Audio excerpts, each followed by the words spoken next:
പട്ടിയെ കയറ്റരുതെന്ന് കരഞ്ഞപേക്ഷിച്ച കുട്ടിയെ ലിഫ്റ്റിൽ നിന്നും ഇറക്കിവിടുന്ന സ്ത്രീ. ഗ്രേറ്റർ നോയിഡയിലെ ഒരു അപ്പാർട്ട്മെന്റ് ലിഫ്റ്റിൽ നടന്ന സംഭവമാണ് സോഷ്യൽ മീഡിയയിൽ വലിയ രോക്ഷത്തിന് കാരണമാകുന്നത്.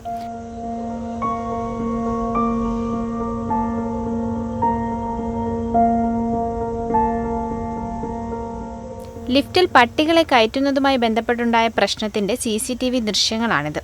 പട്ടിയുമായി എത്തിയ സ്ത്രീ ലിഫ്റ്റിലുണ്ടായിരുന്ന 8 വയസ്സുകാരനെ വലിച്ചു പുറത്തിറക്കി തല്ലുന്നതാണ് വീഡിയോയിൽ. ലിഫ്റ്റിൽ ഒറ്റയ്ക്ക് നിൽക്കുകയായിരുന്നു കുട്ടി. പെട്ടെന്ന് ലിഫ്റ്റിലേക്ക് വളർത്തു പട്ടിയുമായി ഒരു സ്ത്രീ കയറി വരുന്നു. പട്ടിയെ കണ്ട് ഭയന്നുപോയ കുട്ടി ലിഫ്റ്റിൽ ഒരു മൂലയിലേക്ക് മാറുന്നത് ദൃശ്യങ്ങളിൽ കാണാം. പട്ടിയെ ലിഫ്റ്റിൽ കയറ്റരുതെന്ന് കൈകൂപ്പിക്കൊണ്ട് കുട്ടി ആവശ്യപ്പെടുന്നു. എന്നാൽ ഇതിനിടെ പട്ടി ലിഫ്റ്റിലേക്ക് കയറുന്നു. ഒപ്പം കയറിയ സ്ത്രീ കുട്ടിയെ ലിഫ്റ്റിൽ നിന്നും പിടിച്ചിറക്കുകയാണ്. ലിഫ്റ്റിന് മുന്നിൽ വെച്ച് സ്ത്രീ കുട്ടിയെ തള്ളി മാറ്റാൻ ശ്രമിക്കുന്നതും ഇതിനിടെ ലിഫ്റ്റിൽ നിന്നും പട്ടി പുറത്തിറങ്ങുന്നതും വീഡിയോയിൽ കാണാം. അല്പനേരത്തേക്ക് അടഞ്ഞ ലിഫ്റ്റിന്റെ വാതിൽ വീണ്ടും തുറന്നപ്പോൾ കുട്ടി കരഞ്ഞുകൊണ്ട് തിരിച്ച് അകത്ത് കയറുകയാണ്. ലിഫ്റ്റിന്റെ വാതിൽ അടഞ്ഞതിന് ശേഷവും കുട്ടി കരയുന്നതും വിറയ്ക്കുന്നതും അസ്വസ്ഥനാകുന്നതും വീഡിയോയിൽ വ്യക്തമാണ്.